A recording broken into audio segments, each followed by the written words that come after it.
Olá, meu mano, tudo bom? Sejam bem-vindos aí para mais uma aula de artes. Continuando com a matéria que já estávamos vendo, né?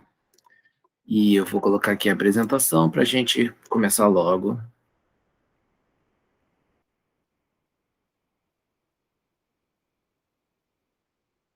Estávamos falando aí sobre a relação entre arte e consumo, né? Sobre como as compras que a gente faz, né? O mercado, essa coisa de indústria e tudo que a gente consome, né? Desde os produtos de comida, eletrodoméstico, tudo, até a própria arte, que é uma coisa que a gente de alguma forma consome, né? Arte, entretenimento. E como teve os artistas do pop art que eles trabalharam bastante essa questão, né? E aí o exemplo do Andy Warhol, né, que é o mais conhecido, esse cara que usava serigrafia para dar essa ideia de serialização, né, de repetição nas coisas que ele fazia, disso a gente já falou. E aí, muito antes da gente ter o pop art, a gente já tinha um pouco essas características dessa mesma crítica que a pop art fez aparecendo em outras artes mais antigas. Né? Tem esse gênero ali literário não, esse gênero artístico, esse gênero de pintura da época ali do século XVI até o XVIII, chamado de vanitas, que é uma espécie de natureza morta. Natureza morta, não sei se vocês sabem o que é, deixa eu procurar aqui no Google para vocês terem uma ideia. São essas imagens assim de você pegar, fazer uma composição ali de comida, coisas da natureza, flores, alguma coisa assim, e retratar isso, né? É uma das coisas básicas que a pintura costuma retratar, né? Porque, enfim, obriga o autor a saber fazer ali a usar as cores, né? A conseguir reproduzir formas, etc. É uma coisa bem, uma das primeiras coisas que os artistas aprendem a pintar, né? Mas que todos os artistas eles acabam fazendo em algum momento, quando eles desenvolvem uma técnica nova, eles fazem uma natureza morta daquela técnica, né? Quando eles tentam passar alguma mensagem específica com a obra deles, eles vão e fazem uma natureza morta que usa essa técnica, enfim, para ser uma forma boa ali de demonstrar, né? O que eles estão querendo. Então, dentre esses várias naturezas mortas, teve nessa época aí um tipo chamado vanitas, que em vez de compor normalmente com coisas da natureza, né, tipo comida e frutas, flores, que são as coisas mais comuns, eles colocaram ali objetos que significam alguma coisa, né? Então, representando simbolicamente a questão da vida ser uma coisa que acaba, e criticando ali talvez a arrogância. Vou até dar um zoom aqui para vocês verem melhor essa imagem.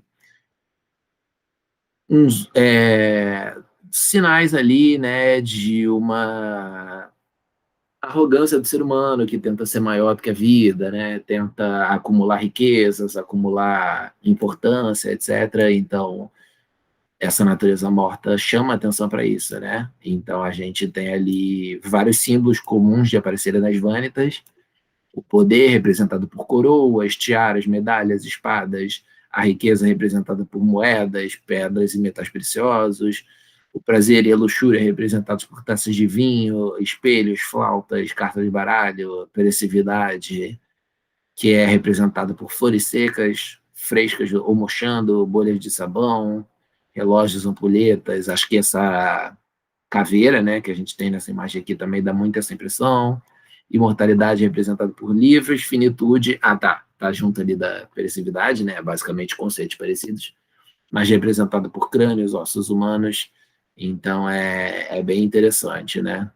É uma forma bem diferente de fazer algo que é tradicional aí da arte.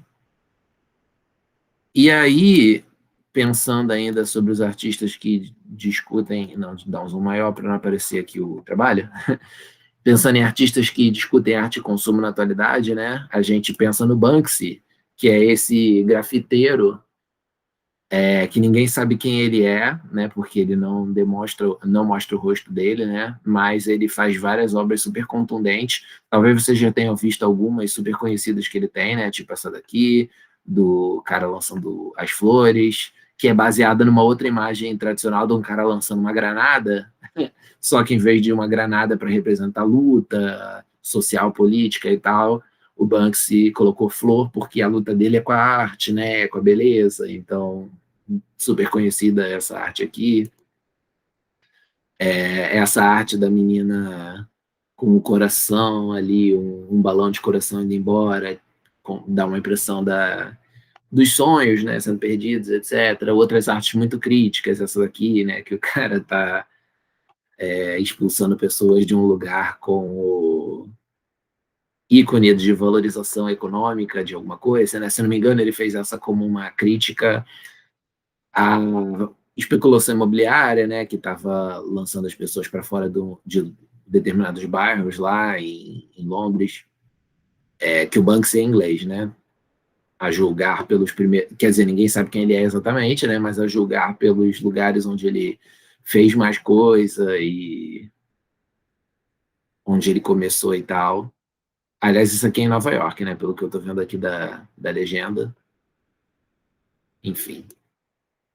E essa aqui, que é bem recente, né? A mensagem diz: estamos todos no mesmo barco, que é uma frase que está sendo muito dita, né, em relação à pandemia e aos problemas econômicos aí que estão vindo da pandemia, né? Com as pessoas tentando fazer parecer que, não, a pandemia igualou ricos e pobres, brancos e negros, etc, etc, mas na verdade não é bem assim, e o Banksy critica isso com essa imagem, né? Tem uma criança que está no barco, só que ela está jogando a água para fora do barco, para o barco não afundar, e enquanto as outras duas crianças estão, tipo, brincando e olhando ali para frente e aproveitando aquele momento. Então, será que estamos mesmo no mesmo barco? Será que estamos no barco, porém cada um com uma função ali que a sociedade cria, né? Alguns com privilégios, outros não. Então, enfim, várias perguntas interessantes. Já deu para ver mais ou menos, se vocês não conheciam o Banksy, deu para ver mais ou menos o tipo de crítica que ele faz. E aí temos essa imagem, né, que o livro escolheu para representar essa característica, que é o mastro da bandeira. Então, as pessoas aqui, né, prostradas diante de uma bandeira, como se fosse ter uma organização de um hino nacional cantado ali, né, e você fosse ter essa valorização ali de o que é importante para um país, de o que é importante para que a gente tem orgulho, né, que cria a nossa identidade, que uma bandeira de um país faz parte disso, né, e a outra pessoa aqui hasteando, só que a bandeira, no caso, é um saco plástico de uma loja. Essa loja aqui, acho que lá na Inglaterra é grande, né, chamada Tesco. Ou seja, estamos trazendo ali como cultura e identidade e coisas que dão sentido para as nossas vidas, símbolos e esse tipo de coisa, ou a gente está voltado ali para o consumo, né? A conexão entre arte e consumo continua sendo criticada, o Banksy é um desses, né, que faz isso, e aí ele deixa essas mensagens no muro para que elas pertençam a todo mundo, né, e não apenas a quem pode comprar, e para os grandes colecionadores de artes, né, os ricos que se interessam em se dizer cultos, serem os donos daquela arte, né, uma arte para todas as pessoas. E, inclusive, tem dado muito polêmica, porque teve gente que foi pegando esses muros grafitados pelo Banksy, retirando o muro e vendendo o muro com a arte, sem pedir autorização do artista. É como ele faz aquela pintura em uma parede de algum lugar, né? Aquele lugar, aquela construção pertence a alguém. Então, essa pessoa que é o dono da construção vai e vende, quando isso, na verdade, é totalmente contra o que o Banksy gostaria, né? Porque as críticas dele são sempre contra o papel da arte de ser uma coisa vendável, né? De ser algo possível de vender. É sempre contra o consumismo, é sempre contra o mercado da arte virar uma coisa de dinheiro em vez de uma forma de expressão e de discussão de assuntos e tal. Então, é bem interessante que as pessoas estejam... Interessante é uma ótima forma de falar isso, né? É bem, sei lá, incoerente que as pessoas estejam pegando e vendendo a arte dele, né? A preços milionários. Sei lá, as pessoas estão valorizando a arte o suficiente para pagar milhões nela, mas não estão nem entendendo, né? O que o cara está querendo dizer.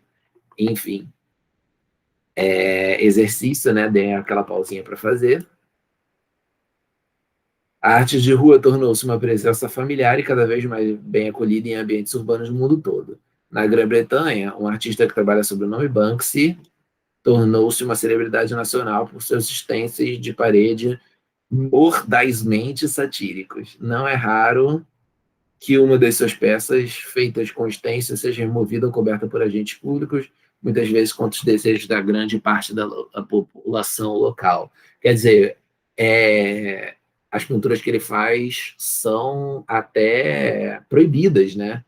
Porque é feito contra a vontade, como se fosse uma pichação, mas isso é parte do caráter crítico dele, né? Ele tenta fazer essa arte dessa forma que a polícia pode talvez querer cobrir ou retirar, ou os donos das construções, justamente para chamar mais atenção e para mostrar que a lei nem sempre está a serviço das coisas boas, né? E das coisas bonitas e do pensamento. Eu acho que ele quer trazer um questionamento maior sobre o que é a lei, sobre o que é considerado parte aí do que a sociedade valoriza e o que não valoriza. E uma arte, um critério, não, uma técnica interessante que ele usa também, né, diferente da serigrafia lá que era usado pelo Andy Warhol, o Banks ele usa stencil. O que é um stencil? Jogando aqui no Google, porque eu já devia ter pegado uma foto de stencil, né? Mas stencil são essas figuras que você faz, tipo uma chapazinha, né, com ela, furada, né, uma parte durinha que vai cobrir a superfície, né, e uma parte furada na qual você vai jogar ali uma tinta, que nem essa pessoa está fazendo aqui, né, ou essa pessoa está fazendo aqui com um molhinho também, e aí a tinta vai sair só no lugar que é furado, obviamente, então você já monta um desenho, e esse desenho pode ser reproduzido, ou ele pode ser feito rápido, né? Como o Banksy faz esses murais dele, né, de forma, tipo assim, na calada da noite, sem ninguém ver, esse tipo de coisa. Então, ele fazer isso no stencil torna mais fácil para ele, né, porque ele já produz o negócio, já deixa a parada pronta em casa, ou no estúdio dele, sabe-se lá onde é que é, né, já que ele é uma figura misteriosa, e aí ele só chega lá no lugar rapidamente, faz uma aplicação de tinta no stencil e aquela coisa já fica marcada. E se ele quiser fazer alguma coisa repetitiva, né, como esse caráter crítico ali que o Andy Warhol e o resto da pop art fazia, ele pode fazer isso também. O stencil também ajuda a gente a fazer coisas reproduzíveis, né, facilmente reprodutíveis. Tanto é que é uma técnica usada para fazer camisa, para fazer outros tipos de coisas assim. E aí a gente vê um outro exemplo aqui de uma pessoa que criticou o consumismo, mas criticou mais a forma de produção, né? Foi Lewis Hine, que com fotografia foi mostrando mais ou menos como era a vida das crianças que trabalhavam ali na época da Revolução Industrial. Vocês viram isso em algum momento da história, né? Eu não sei quanto é que vocês lembram, mas a Revolução Industrial foi aquele momento ali de que a humanidade começou a produzir em larga escala, né, vários produtos, em vez de você ter que produzir as coisas uma a uma, como era feito no artesanato, você começou a fazer é, em grandes quantidades, né? Você começou a colocar máquinas para fazer parte do trabalho, e aí o cansaço humano, né, e a atenção humana e a velocidade humana pararam de ser problemas porque as máquinas foram fazendo cada vez uma parte maior do processo, até o ponto de hoje em dia, né, a Revolução Industrial, foram acontecendo várias revoluções industriais ao longo do tempo, até o ponto de hoje em dia, que várias indústrias são praticamente feito tudo ali por robôs, grandes robôs, tipo uma produção de carro, por exemplo, o ser humano toca em pouca coisa ali, ele basicamente só vai fazer o design e depois vai jogar esse design para uma máquina produzir carro por carro. E, enfim, quando estava nessa primeira fase da Revolução Industrial, era muito comum você ter crianças trabalhando. Porque antes da Revolução Industrial já era comum ter crianças trabalhando. Era nos espaços rurais, criança normalmente aprende as tarefas do dia a dia ali, de cuidar de animal, de cuidar de plantação, com os seus familiares, né? Desde criança, não estuda, não estudava, né? Hoje em dia até estuda, mas não estudava e, enfim, quando virava adulto, tomava o controle ali da parada. Mas quando veio a Revolução Industrial, que o trabalho começou a ser mais pesado para essas pessoas que trabalhavam dentro da indústria, porque a máquina ditava o ritmo delas, porque não tinha direitos trabalhistas, etc., ficava pior ainda esse fato das crianças trabalharem, né?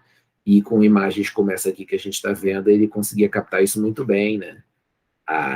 O fato da imagem ser enquadrada no meio ali da máquina, sem dar para ver o fim da máquina, nem o início da máquina, dá essa impressão do trabalho infinito, né? A cara que a criança está fazendo, sabe, a roupa dela, né? Esse cabelo preso aí para ajudar no trabalho, etc. Essas coisas dão um ar ali de que tem alguma coisa sendo perdida, né, na vida dessa criança. Me lembra até aquela imagem que a gente viu da criança largando o balão, que a gente viu ali do Banksy. Então, enfim, tem relações aí, né, possíveis de fazer. Aí teria uma pesquisa sobre Lewis Hine, mas não precisa fazer.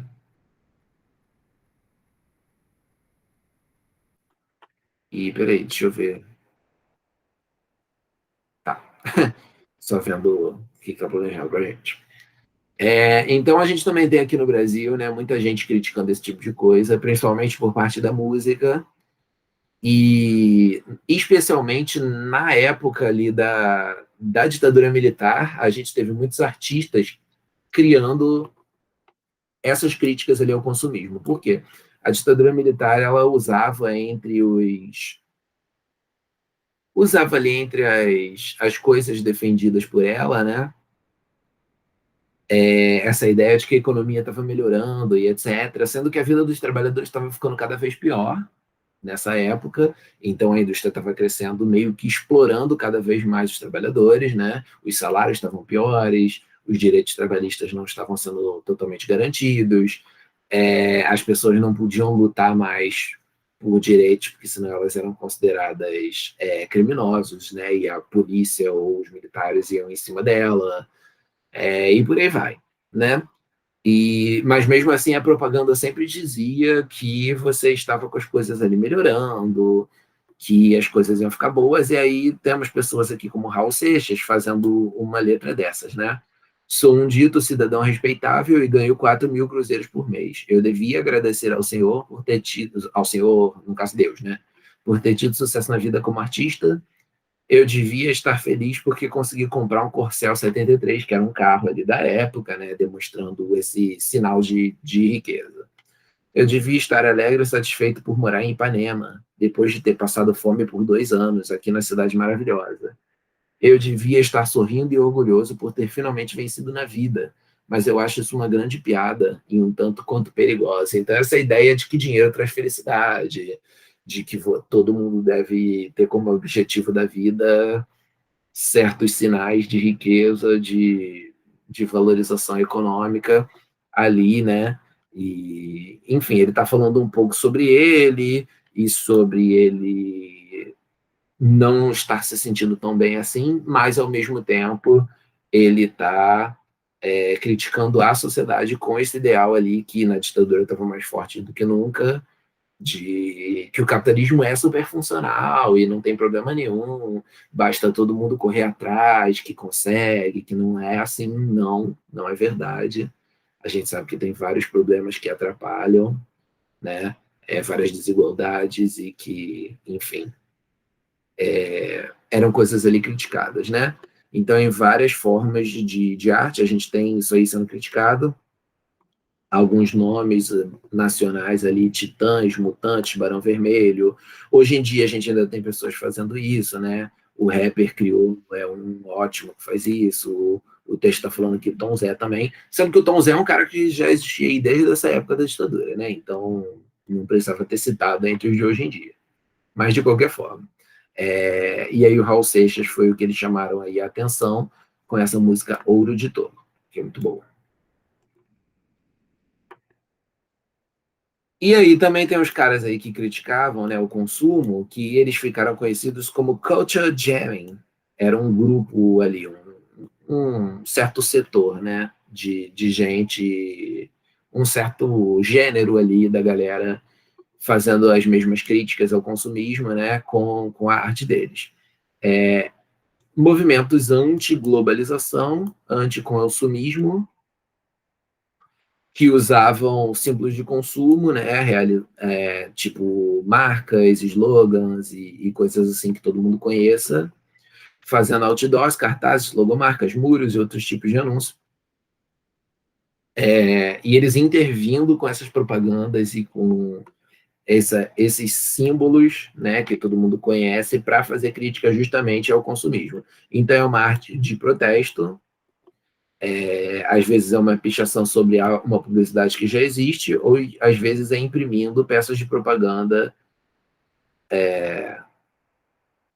mudadas, né, de alguma forma. Então a gente tem esse exemplo aqui, por exemplo. A gente tem esse exemplo aqui, né, que seria uma caixa de sabão em pó, né? Só que o nome é brainwash, que brainwash significa lavagem cerebral, né? Então, lavagem cerebral é um processo ali que teria de... Aparece mais em histórias de ficção científica e etc., né? Que é quando você faz uma mexida grande na cabeça de uma pessoa para manipular ela. Então, ao mesmo tempo que está fazendo um trocadilho ali, porque o wash, né, lavagem, tem a ver com a caixa do sabão em pó, né, que eles estão zoando, você tem essa ideia de que o consumismo ele mexe com a nossa cabeça e ele faz a gente ficar viciado em coisas que a gente não precisa e etc. Então é bem legal, uma ideia bastante criativa e a gente tem aqui o nosso trabalho, vocês vão pausar aí para fazer. Você se lembra de alguma publicidade marcante? É uma resposta pessoal, né? Como ela era, o que ela tinha que despertou seu interesse, possuía algum elemento artístico, porque ao mesmo tempo que a arte pega, ao mesmo tempo que a arte pega as propagandas para transformar elas em um objeto ali de crítica, fazendo daquilo ali uma arte, né? Também a propaganda tem um quê de arte, porque ela usa, enfim, às vezes as mesmas técnicas de composição de uma imagem, de uma música, de um vídeo, e ela também envolve criatividade, né? Não é como se quem faz marketing e publicidade fosse, sei lá, só um manipulador. Essas pessoas, elas também têm criatividade, né? E elas usam essa criatividade ali, às vezes, para fazer algo até bonito, né? Tem propaganda que toca o coração das pessoas, né?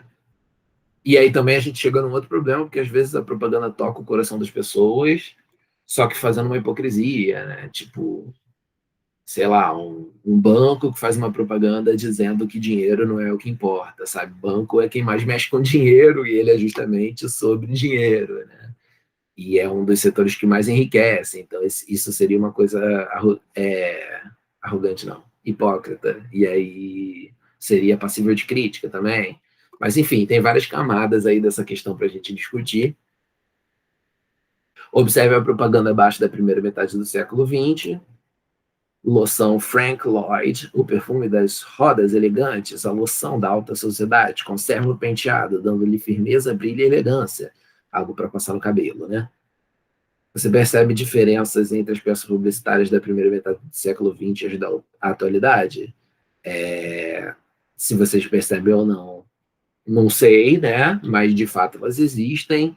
As propagandas antigas elas eram bem mais diretas ao ponto de falar bem do produto e mostrar o produto, mostrar o efeito que aquele produto vai ter, né? No caso aqui seriam os cabelos, e dizer que tem de bom naquilo ali com frases e etc. Né? Quando a gente olha para as propagandas de hoje em dia, elas meio que deram uma evoluída e elas normalmente elas vendem valores. Normalmente você vai ter um produto assim de comida, ele vai mostrar uma família comendo aquilo ali junto, como uma forma de te despertar a ideia de que consumir aquilo ali vai te trazer felicidade, né? Que não é necessariamente verdade. Quando você tem um produto relacionado a alguma coisa estética, você vai mostrar pessoas que supostamente usaram aquilo ali, sei lá, levando cantada na rua, ou chegando em alguém e dando certo, ou enfim, alguma coisa desse tipo, né? Sendo que nenhum, nenhum produto faz essa mágica toda, né? Então tem várias questões envolvidas e, enfim, é uma evolução que teve e consegue pegar mais as pessoas dessa forma.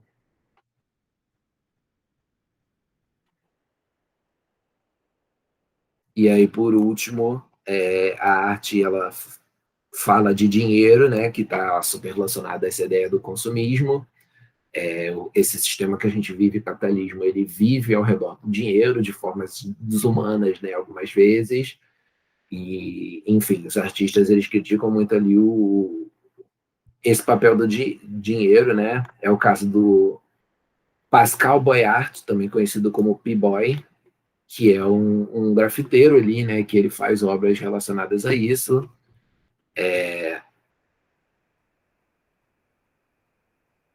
E aí a forma como o P-Boy consegue financiar a arte dele, em vez de ser a forma simples que todo mundo conhece, né? É colocar um código QR, aquele QR Code, né? Que estão colocando agora nos produtos e em várias outras formas aí de mídia. E aí ele coloca um QR Code do lado de cada uma das obras dele, que aí quem gostar daquilo ali e quiser contribuir pode dar o valor, né?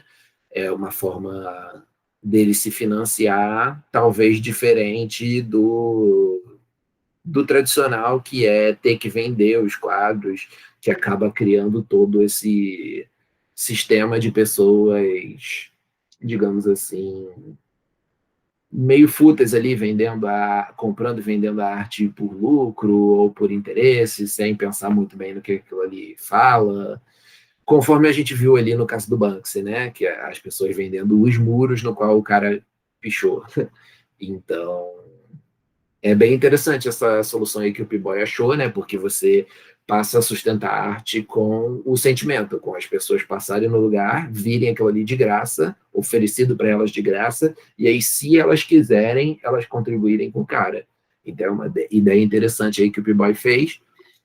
Várias das artes dele falam especificamente sobre dinheiro, porque é uma questão para ele, né? É o caso dessa aqui, que a criança está perguntando, papai, o que é o dinheiro?